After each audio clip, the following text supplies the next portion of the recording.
आणि आता थेट जाऊयात उमरखेडमध्ये मनोज जरांगे पाटील ज्यांनी सरसकट मराठा आरक्षणाची मागणी केलेली आहे ते आता उमरखेडमध्ये दाखल झालेले आपल्याला दिसतायत। ही थेट दृश्य आपण बघतोय उमरखेडमधून। आज हिंगोली जिल्ह्याचा एकूणच ते दौरा करतील।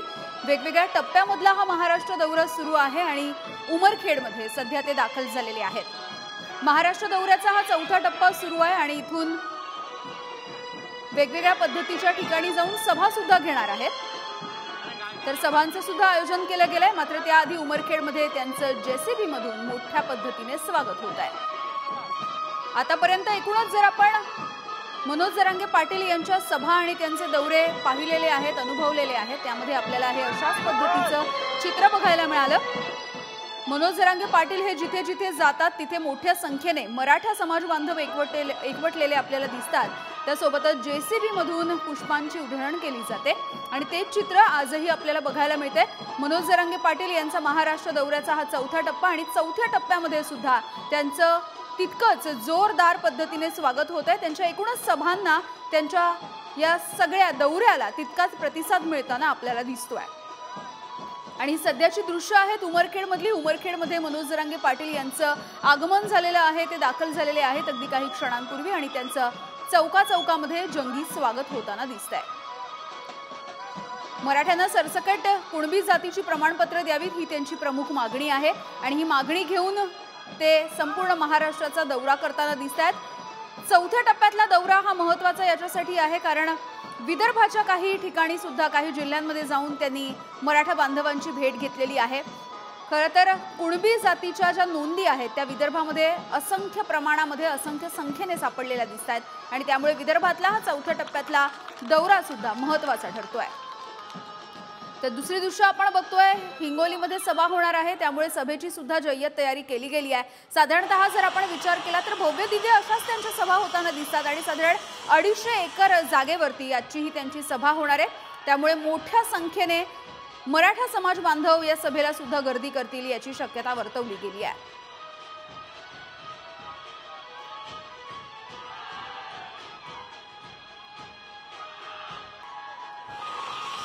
तर त्या जिल्ह्यामधले मराठा समाज बांधव आणि सगळी माणसं एकवटून या दौऱ्याची तयारी करत असतात।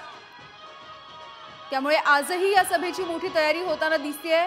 उमरखेडमध्ये, यवतमाळमध्ये त्यांचं जोरदार स्वागत केलं जात आहे। तर दुसरी दृश्य आपण जी बघतोय हिंगोलीमध्ये त्यांची मोठी सभा होणार आहे आणि या सभेची जय्यत तयारी सुद्धा करण्यात आलेली आहे। मोठ्या संख्येने लाऊडस्पीकर असतील, पार्किंगची सुविधा असेल, जेवणाची सुविधा असेल, हे सगळं आजच्या सभेसाठी सुद्धा नियोजित केलं गेलंय। आणि याविषयी बोलूयात, आमचे प्रतिनिधी विक्रांत शिंदे आपल्या सोबत आहेत। विक्रांत, आपण बघतोय सध्याची दृश्य उमरखेडमधली जंगी स्वागत होताना दिसतंय, तर दुसरीकडे हिंगोलीमध्ये सुद्धा सभा होणार आहे, ती साधारण किती वाजता सुरू होईल?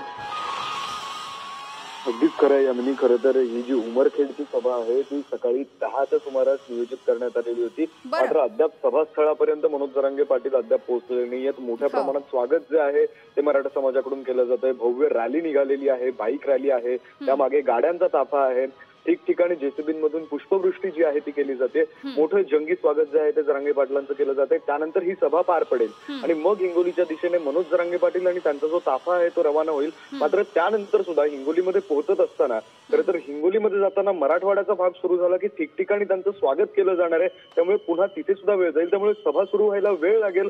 मात्र मराठा समाज जो आहे तो सभास्थळी आतापासूनच पोहोचलेला दिसतोय आणि सकाळी बोलताना मनोज जरांगे पाटील यांनी असा विश्वास दाखवलाय की पाऊस आला, ऊन पडलं तरी सुद्धा दिवस रात्र मराठा समाज हा कार्यक्रमाच्या ठिकाणीच पोहोचलेला आहे आणि तिथेच बसलेला आहे। त्यामुळे कितीही उशीर झाला तरी सुद्धा मराठा समाज आपल्याला हिंगोलीमध्ये सुद्धा मोठ्या प्रमाणावर पाहायला मिळणार आहे। यामी अगदी खरं तर आजच्या सभेचं वैशिष्ट्य आपण जर पाहिलं तर आजची सभा सुद्धा भव्य दिव्य अशीच होणार आहे। याआधी आपण 100 ते 150 एकरांवरच्या सभा पाहिलेल्या होत्या विक्रांत, आणि आजच्या सभा सुद्धा 250 एकरांवरती त्याची व्यवस्था केली गेली आहे। अगदी खरं आहे यामिनी। खरं तर जवळपास 100 ते 110 एकरवर सभेचं नियोजन करण्यात आलेलं आहे, तर 140 ते 150 एकरवर पार्किंग सभेसाठी जे कोणी मराठा समाजातील लोक येतील त्यांच्या गाड्यांच्या पार्किंगसाठीची व्यवस्था ही जवळपास 150 एकरवर करण्यात आलेली आहे. एकंदरीत नियोजन जे आहे ते 250 एकरचं आहे. त्यामुळे ही सभा सुद्धा भव्य दिव्य होणार आहे, मोठी होणार आहे. त्यामुळे त्यामध्ये काहीच शंका नाहीये. सोबतच मराठा समाज हा सकाळपासूनच हिंगोलीच्या त्या सभास्थळावर पोहोचलेला हे आपण पुढारी न्यूजच्या माध्यमातून सुद्धा पाहतोय. त्यामुळे आजची सभा किती वाजता होईल हे आता सांगता येत नसलं तरी सुद्धा सभा भव्य दिव्य होणार यात मात्र शंका नाहीये. यामिनी अगदी विक्रांत, आणखी कोणकोणत्या सभांचं नियोजन आहे आजच्या टप्प्यामध्ये? कारण आपण बघतो की म्हणजे एकूण कुठे कुठे ते जाणार आहेत आजच्या दिवसभरामध्ये. कारण जरी सभा एका ठिकाणी ठरलेली असली तरी सुद्धा चौकामध्ये थांबून ते 2 शब्द का होईना पण बोलताना दिसतात आपल्याला. अगदी खरं आहे यामिनी. खरे तर कालच उमरखेडमध्ये जरांगे पाटील जे आहेत ते पोहोचलेले होते आणि त्यांचा मुक्काम हा उमरखेडमध्ये होता. त्यानंतर आज सकाळी उमरखेडमध्ये सभा होईल. त्यानंतर हिंगोलीची जी सभा आहे ती पूर्वनियोजित आहे आणि त्यानंतर मग नांदेडकडे त्यांचा जो ताफा आहे तो रवाना होईल. खरं तर नांदेडमध्ये आजचा मुक्काम आहे. आज नांदेडमध्ये सभा नाही, सभा ही उद्या होणार आहे. मात्र नियोजित सभा उद्या होणार असली तरी सुद्धा या व्यतिरिक्त ठिकठिकाणी त्यांना थांबवलं जातंय, त्यांचं स्वागत केलं जातंय, त्यांचा सत्कार केला जातोय. तिथे असलेल्या महामानवांच्या पुतळ्याला ते अभिवादन करतायत. त्यानंतर प्रत्येक ठिकाणी ते 2 शब्द का होईना बोलतायत. अगदी धन्यवाद विक्रांत या सगळ्या माहितीसाठी.